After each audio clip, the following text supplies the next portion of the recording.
Hey guys, it's Tim Sharmack, and welcome back to another episode of the Platform Marketing Show. I'm joined today by Courtney Kneifl near Eau Claire, Wisconsin. Courtney, welcome to the show. Hi.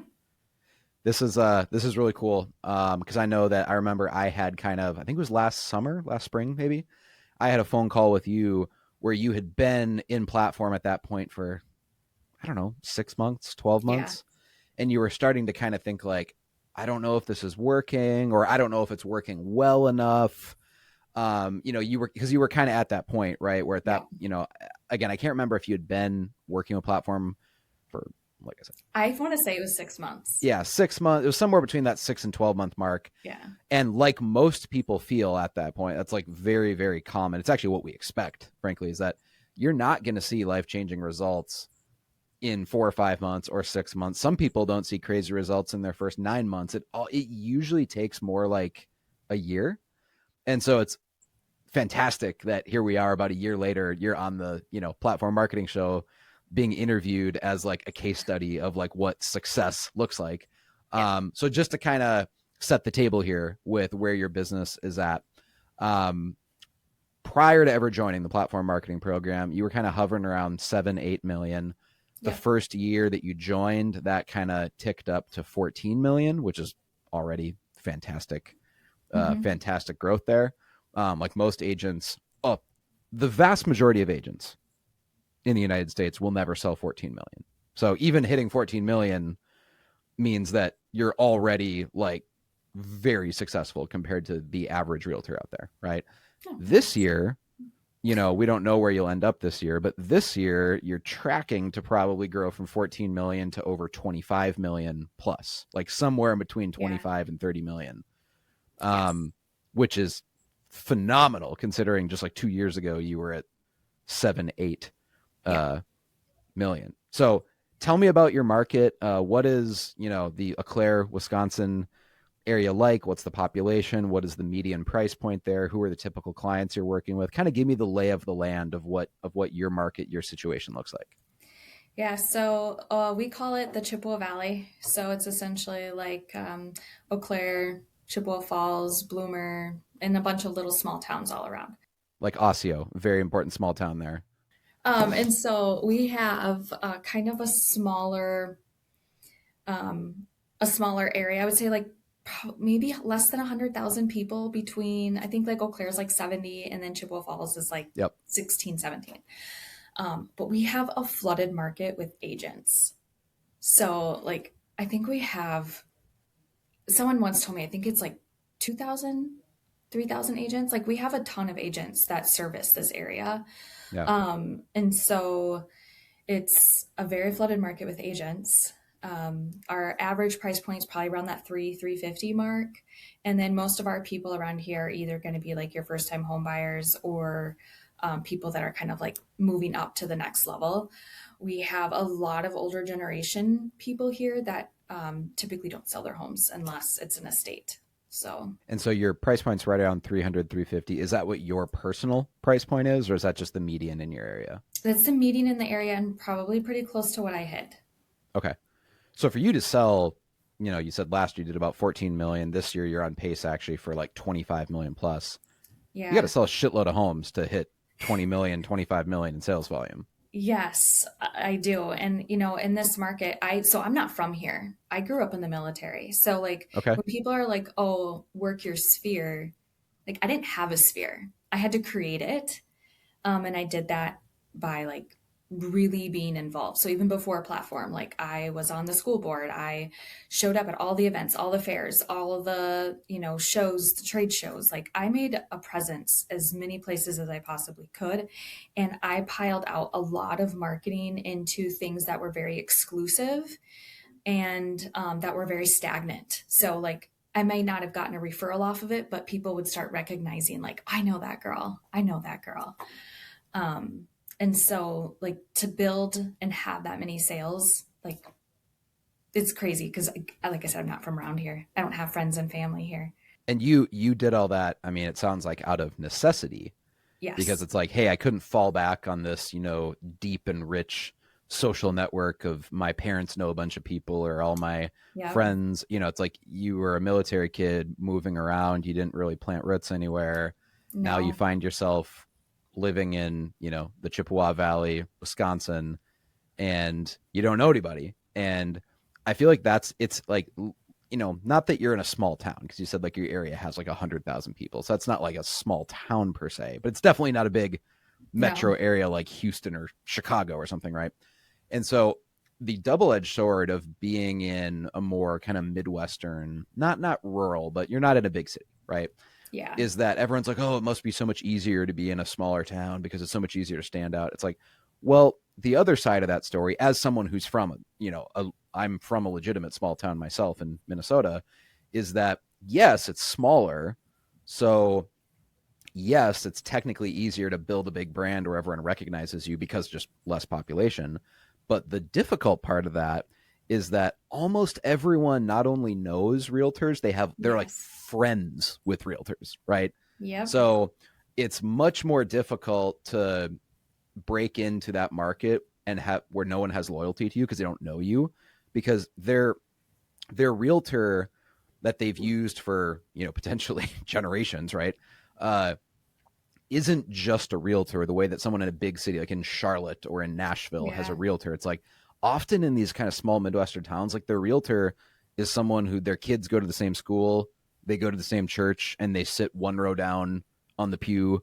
Yep. They see them every couple of weeks at the barber shop. I mean, all these like stereotypes, like they really know that realtor. Like you're just not going to come in and run a couple Facebook ads and break up that relationship where they may have known each other for like decades, right? So No. it is harder in that regard to come into like, a Midwestern town, whatever, and build a brand.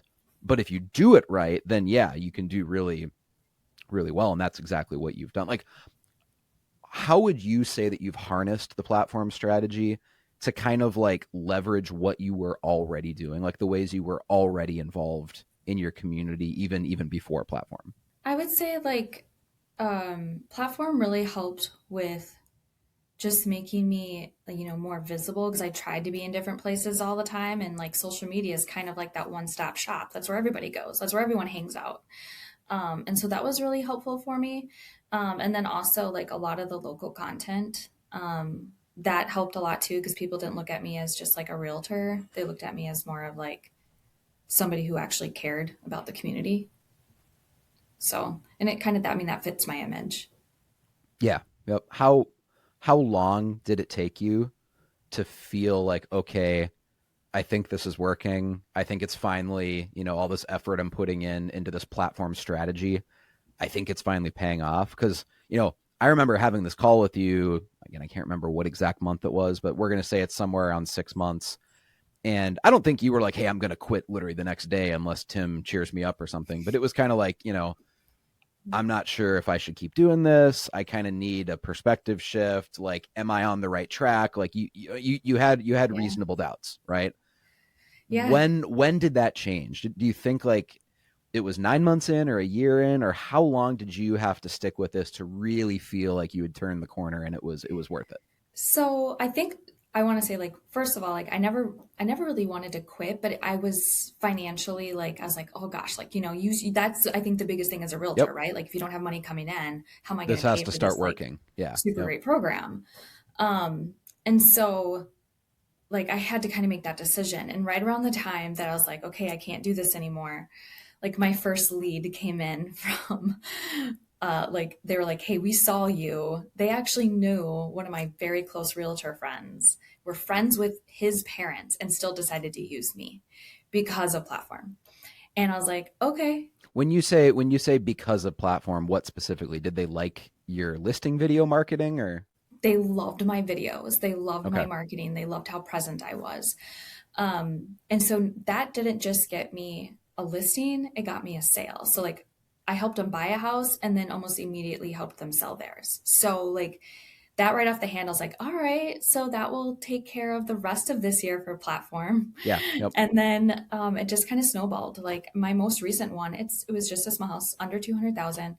He had a family friend that was a realtor.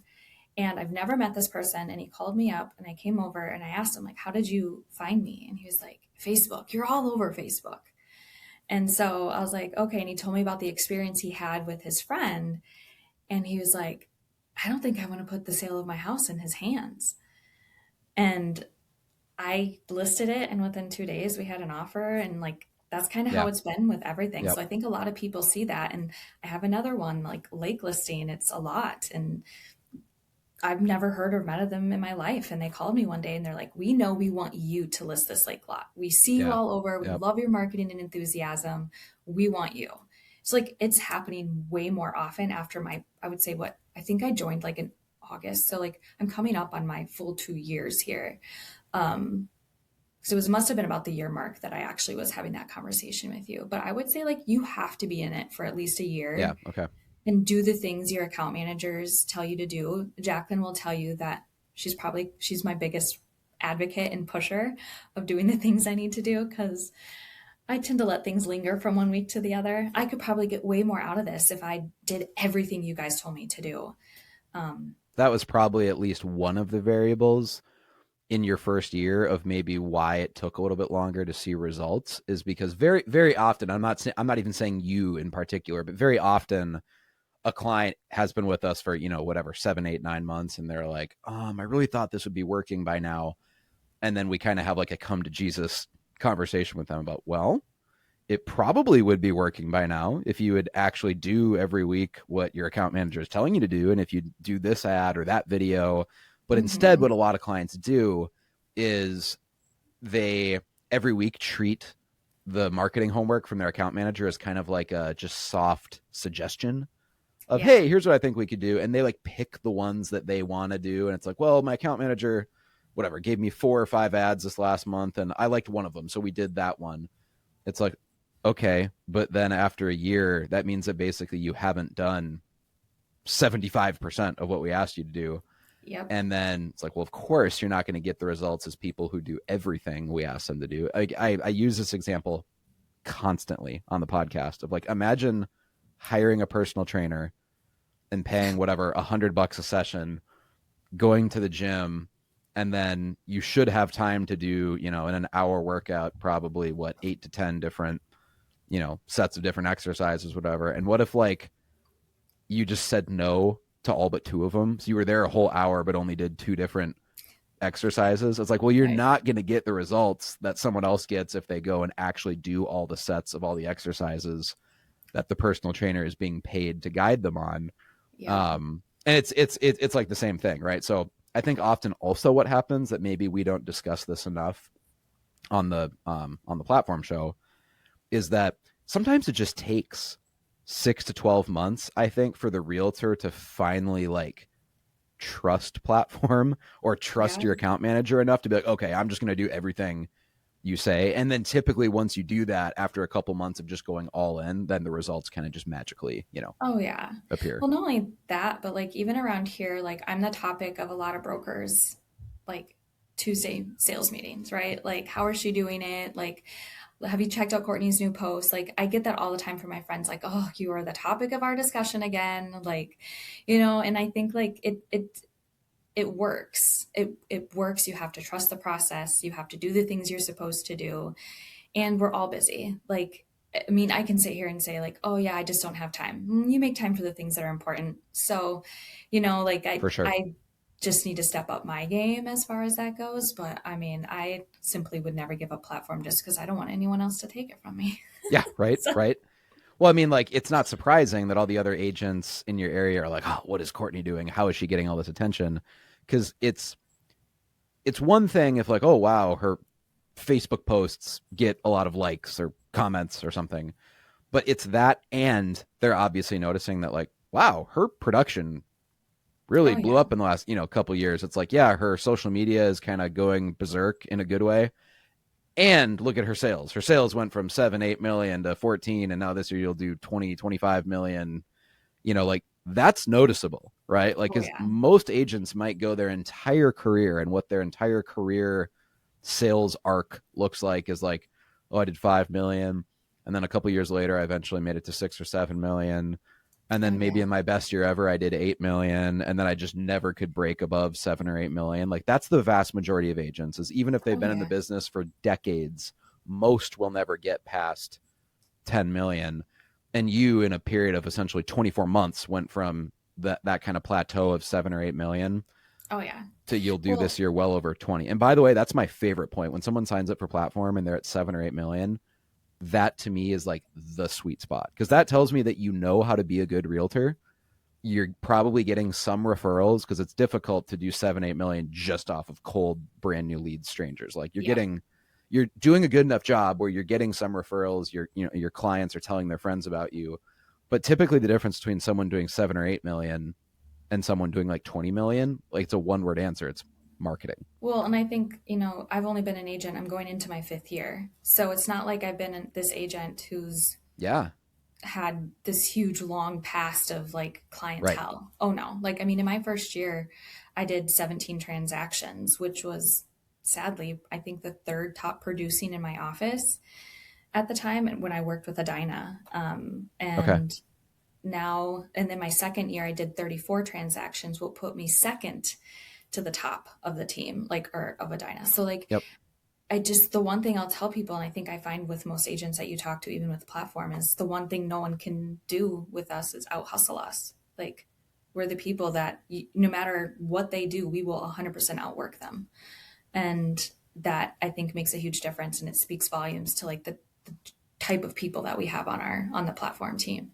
Yeah, I mean just the caliber and kind of the ambition level of the type of agent who joins the platform program. It kind of self-selects, right, for people that really want to grow their business, or else you wouldn't hire us in the first place. Because it's not like platform is super affordable or cheap, right? Like you're only gonna invest in a marketing program like platform if you are like seriously committed to growing your business. Because it's not like it's a $99 a month No. marketing thing you're signing up for, right? Like this is like, hey, this is a serious marketing program for serious agents who are serious about growing their business. Because yeah, it's expensive, but it's not expensive relative to if you grow your business from 7 million to 20 million or from 7 million to 25 million, right? Then it's like a Right. rounding error relative to how much your, you know, business has grown. But yeah, that's exactly like the sweet spot of like if an agent signs up and they're somewhere in that 7 8, really I'd say like 6 to 7 to 10 million, somewhere in there. Like those are my favorite clients when I see those people come through and they sign up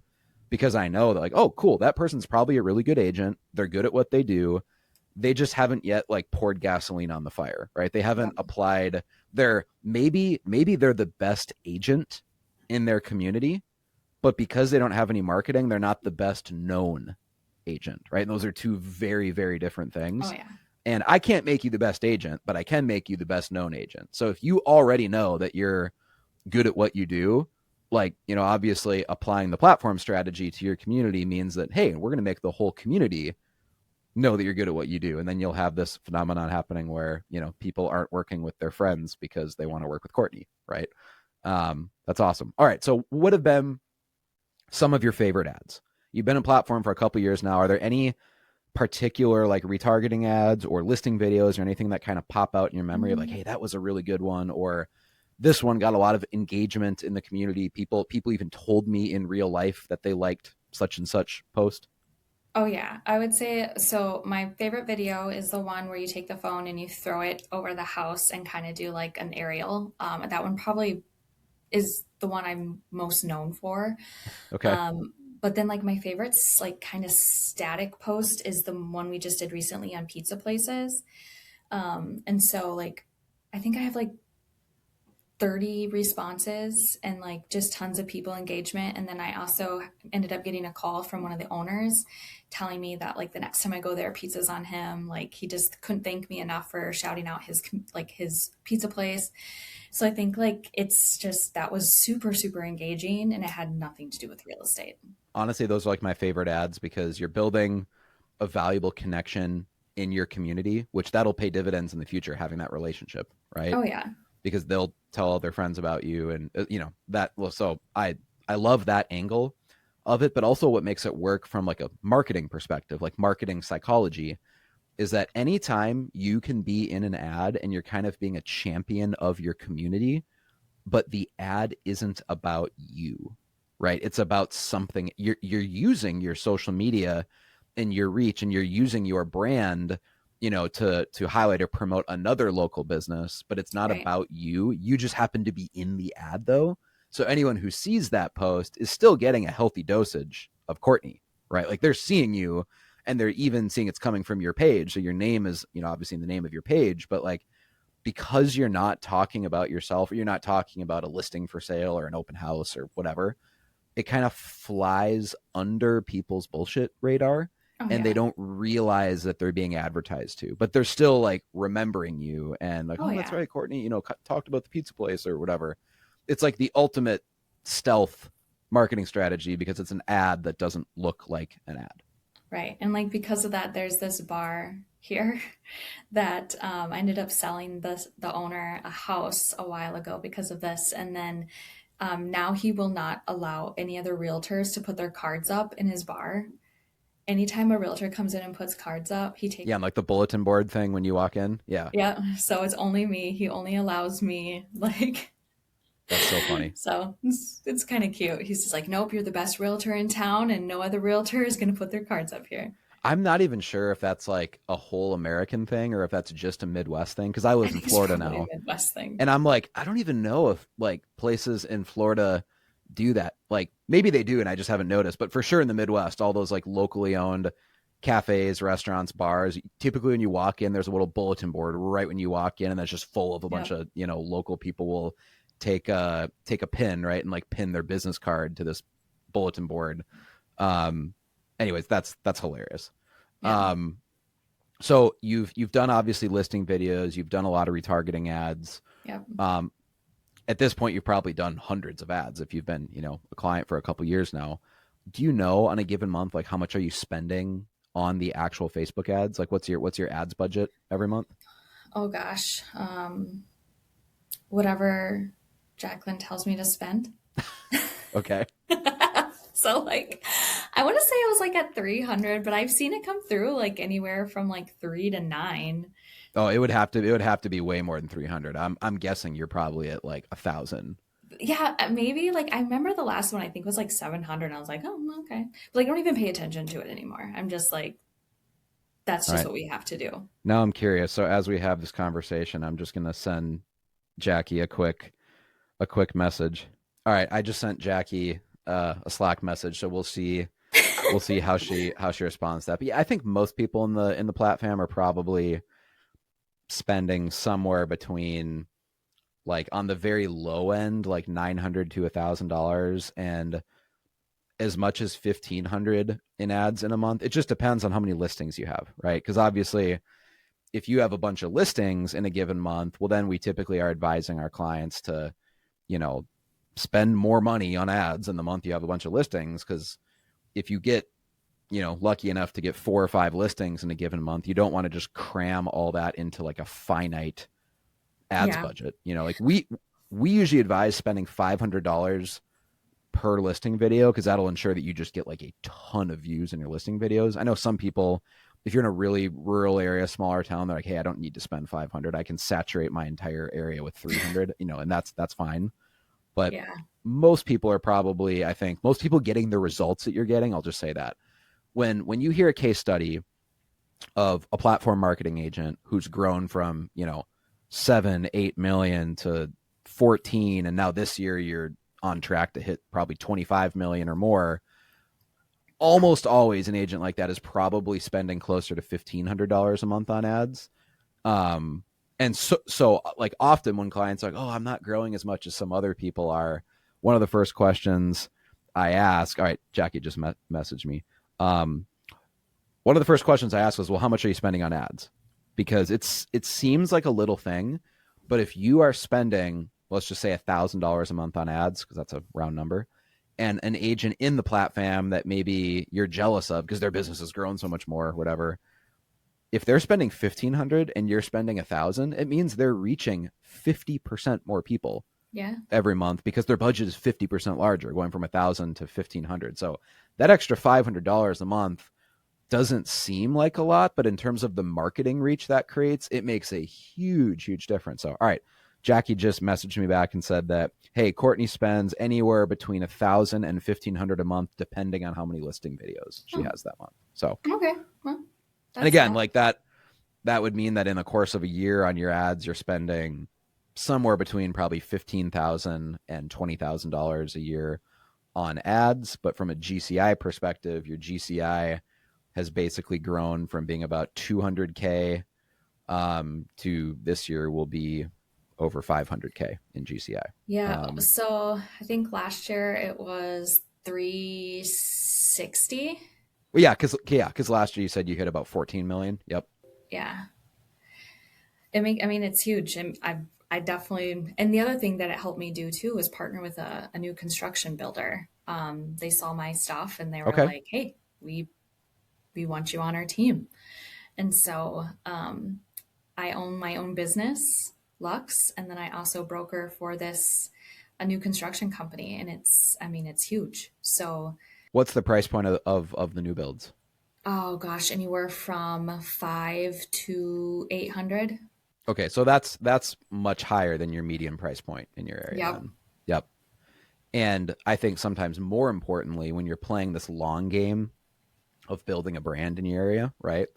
It's not even that, oh, cool, I sold a, $600,000 house, so I'm getting a $15,000 commission check, like whatever that is. It's more like, cool, the type of person from like a demographic perspective who can buy a 600K house in your Yeah. area probably knows other people. Their friends are probably in a similar income bracket, because it's a fact of human life that most people's friends are in a similar kind of socioeconomic bracket that they are, right? Yep. If they live in a 600K house, most of their friends are probably living in a house that's somewhere between 500 and 700K. I mean, it's just a reality of life, right? Most people that Yeah. live in a 250K house, most of their friends are also living in 250, 300K houses. So as you get into the upper price points, it's not even that, oh, I got this one commission from this person who bought this house. It's that you now gain access to their social network because they're going to be seeing all of your retargeting ads. They'll be talking about you. And then it makes it much more likely that you start getting more referrals from that person's kind of friendship circle. And obviously those are all going to be higher dollar referrals as well. I mean, absolutely. And I just went and looked and see where I'm at as far as like transactions, if everything closes between so far this year. And I'm at 53. It's incredible. And I only closed 50 last year. Okay, so you closed 50 all that. Okay, I'm going to give some context here because I'm not sure when people will be listening to this episode, like in the future. So we are recording this in April of 2026. Last year, you did 50 transactions, which, by the way, was by far your best year ever, right? You went Yes. from, again, Yes. before platform, you were at about 7 million a year. Last year with platform, you grew from 7 to 14, which, I mean, that actually means your business doubled, right? Mm-hmm. Which is in and of itself awesome. But this year, it's only April. So we're not even halfway done through the year. We're basically a third of the way through the year, right? April's the 4th month. And you're a third of the way through the year and you've already exceeded in terms of what you've closed and is under contract. You've exceeded what you did all of last year, and it's only April. And, it goes without saying, but I'm going to say it anyways. You're in Wisconsin. So like it's still winter where you are right now. Like there's literally Yeah. it snowed last week. Like my family in Minnesota was sending me pictures of it snowing. And I think Oh, on yeah. that same day in Florida, it was like actually 90 degrees here. We had a heat wave and it was snowing where they were. And so your spring market, right, hasn't even like started to take off yet because it's still that awkward winter / spring. Like I always tell people, like, honestly, spring in the Midwest is like the second half of May and the first half of June. That's spring, Right. right? Because anything up to that is kind of just winter. So the fact that you've sold that many homes this early in the year is even more notable than if you had done that in, Tennessee or Georgia or Florida or something, because that's basically winter for you there. I mean, that's incredible. And this is typically my slowest like part of the year. I'm historically, since I've been an agent, the fall has always been my busiest time from say September through December. It's always been my like where I hit most of my Interesting. Okay. listings and closings. And so the fact that I'm like already there Yeah. is definitely huge. So Yeah. I mean, like I said, if many agents will never, actually, not even many, the vast majority of agents, probably 95% of agents will never sell 50 transactions in a year. And you've already done that, and it's April of this year. Do you have a team supporting you? Like, do you have a bunch of buyer's agents? Do you have a TC or an admin, or what does it look like? it's me. Just Hmm. you. Okay.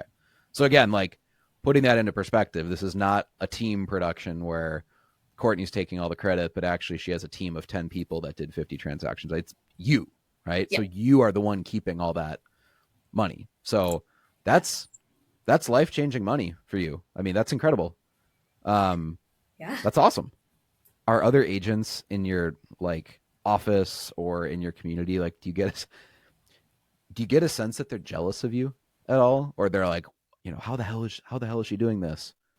I mean, some of them like are always intrigued, asking, questions. Agents get jealous and they like to like poke fun or like Yeah. say Yep. things. But I would say most of the agents that I interact with are just like they'll call me even if they're calling me to reject my offer. They'll be like, I just want you to know I love what you're doing, like it's so great. So like, and like people, like most of the agents around here are pretty good. It's still pretty cutthroat with some of them, but I Yeah. mean, and I'm nowhere near even like the top agent in this area. Like I'm probably not even in the top 100. Like but I'm doing this well, and so Yeah. like it's very, I'm very thankful. I don't think there's a time that I'm not like just super thankful. But yeah, agents most of the time are usually pretty good, and they're pretty sweet and nice and encouraging. That's not the norm. The reason I ask that is that Yeah. very often on the platform marketing show, when someone like when their business just explodes the way that yours has, and it didn't take you like 10 years, right? So it's not like it No. gradually scaled. It's like you went from being kind of an average agent selling 7-8 million to now you're like top of the pyramid agent, top 1%, selling 25 million a year. And it all happened in less than 24 months. Like Yeah. that's pretty out of the norm. And so usually people notice that. And there's definitely some jealousy Yeah. sometimes. But that's cool though. That's cool. Let me kind of change topic here. I want to ask you about Jacqueline because we mentioned her. So your account manager at Platform is Jacqueline. I usually call her Jackie. Um, what is that relationship like? And if you were to kind of describe what it's like working with Platform and what those calls with Jacqueline, what that relationship, like what is the purpose of that? How would you describe it in your own words to a realtor who is not familiar with the Platform program? And they're like, okay, Jacqueline, who is that? And who is that? And what does she do for you? And why is that even important? Jacqueline is, it's like, I would say talking to your account manager, for me at least, it feels so like just natural. Like, our Monday morning calls are, very like non-businessy. It's like, hey, how was your weekend? How are things going? Like you're talking to a friend, and it's someone who's like really on your side and backing you and encouraging you to like keep going. And, even when like life throws you lemons, like she's there like making you lemonade, I don't know. But she just like, she's great. I mean, she's wonderful. Every account manager that I've interacted with has been amazing, but Jacqueline by far is like my biggest cheerleader. So Yeah, it's kind of like having an accountability. I mean, it's why we call it account manager, like they hold you accountable account, right? oh yeah. Um, and if you've never had that, again, I keep returning to this metaphor of a personal trainer. Like you could try going to the gym and getting one of those like 24/7, gym memberships for $20, whatever. And like if you have a ton of willpower, there is nothing that we do at Platform that you probably couldn't technically figure out on your own, right? Like if you were willing to do everything and edit all of your own videos and launch all your own Facebook ads and write all your own ads, like there's nothing we do that it's like, well, the reason that we can do this and Courtney can't is because we went to school for 12 years for marketing, right? It's not like it's this No. uh it's not a proprietary knowledge that we gained the way that a doctor has to go to med school and they just know way more than the average person, right?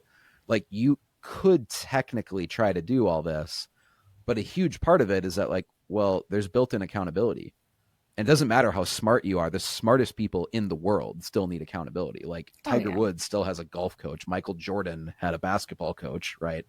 Um, the smartest people still need accountability. And that's, I think, the role that the account manager plays at platform is it's like making sure that, hey, we got to get this out. I know you're busy. I don't care about your excuses. Here's the ad.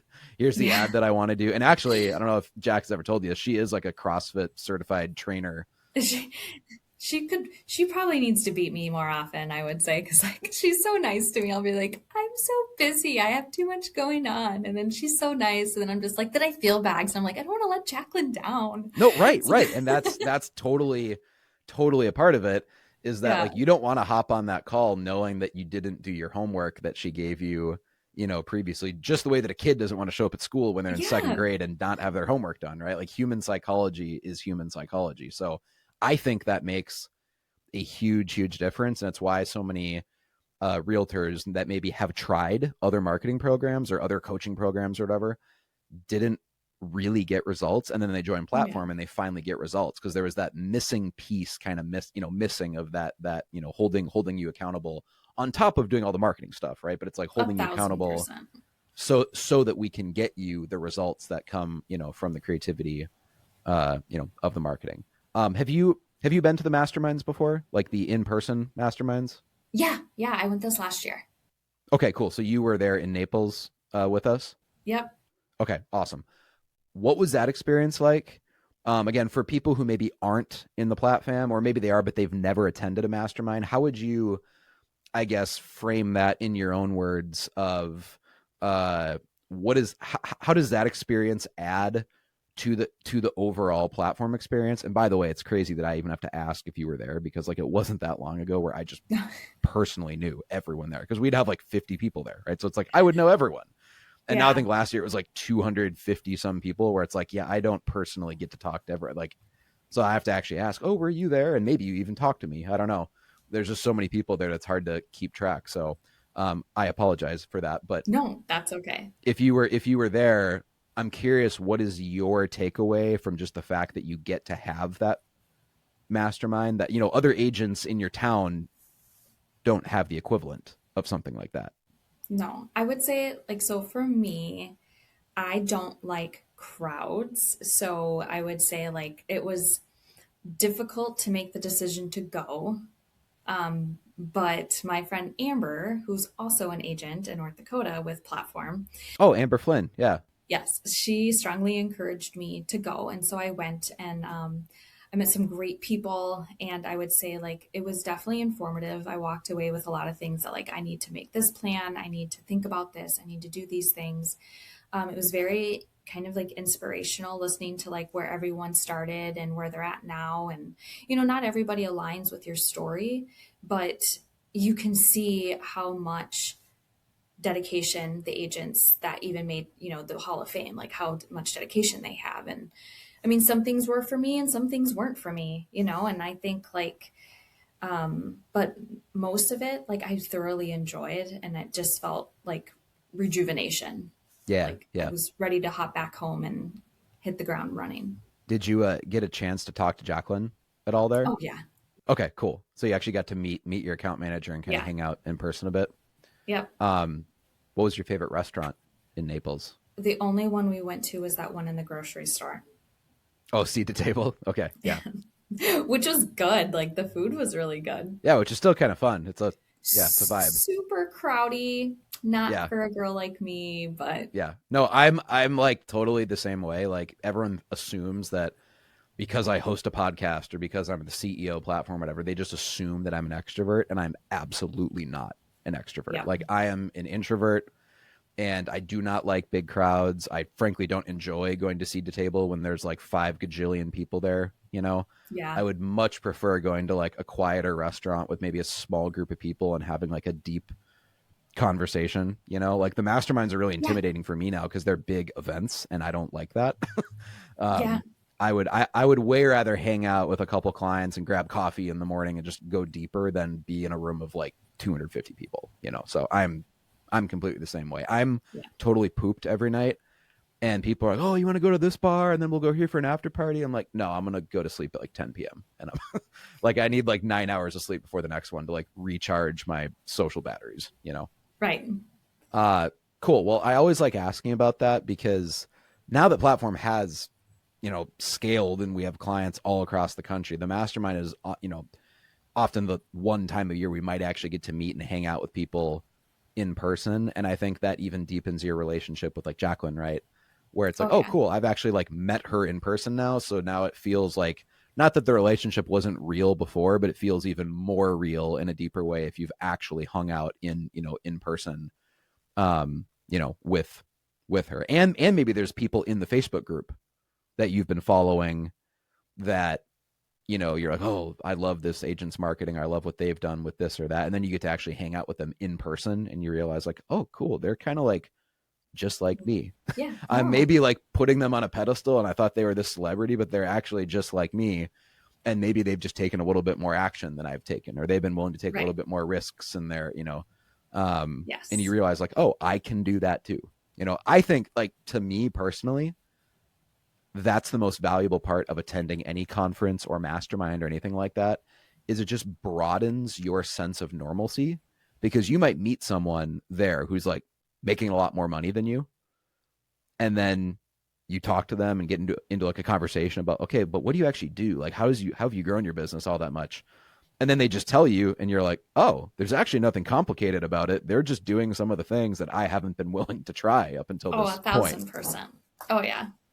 And that's like a really valuable light bulb moment when you experience that of like, oh, all these people that, I mean, maybe they're selling 20 million or 30 million or 40 million a year. And it's like, they're not that much smarter than me. They've just taken a little bit more action. So I have clients that just walked in. Oh, okay. Well, that is a fantastic reason to end this podcast episode because Courtney needs to go make some more money. So, Yes. Courtney, thank you for joining us on the Yes. Platform Marketing Show. And guys, we'll see you on the next episode.